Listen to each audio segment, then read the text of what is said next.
It was just a few days ago that at Sharm el-Sheikh, 20 global leaders had gathered together for this peace deal of the century, wherein the Gaza war was declared as to a close, and the 20 hostages, living hostages, were released.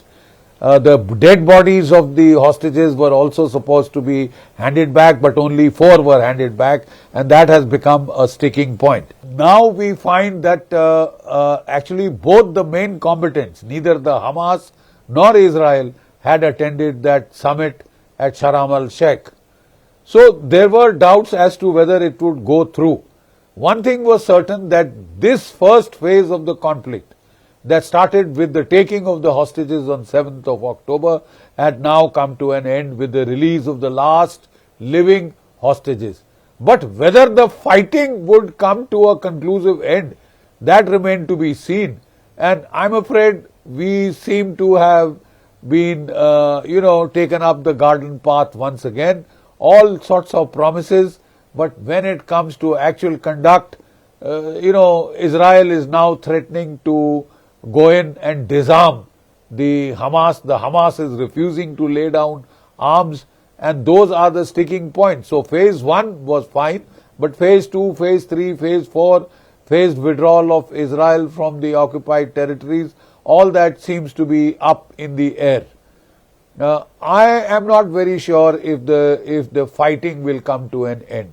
It may not continue at the scale it had been going on heretofore, as a full-scale war with the proxies of Iran, that is with the Hamas, with the Hezbollah, with the Houthis, and then of course with Iran itself.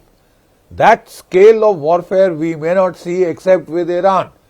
If Israel decides to go hell for broke and try and end the nuclear program of Iran.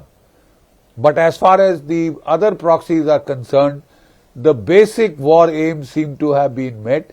The only war aim that is still extant is the disarming of Hamas and its expulsion from Hamas, so that the grandiose plan of building a riviera, a real estate riviera in Gaza, that Donald Trump hopes to execute through his son, I'm not sure how much that will fructify. There could be still many slips between the cup and the lip in Gaza.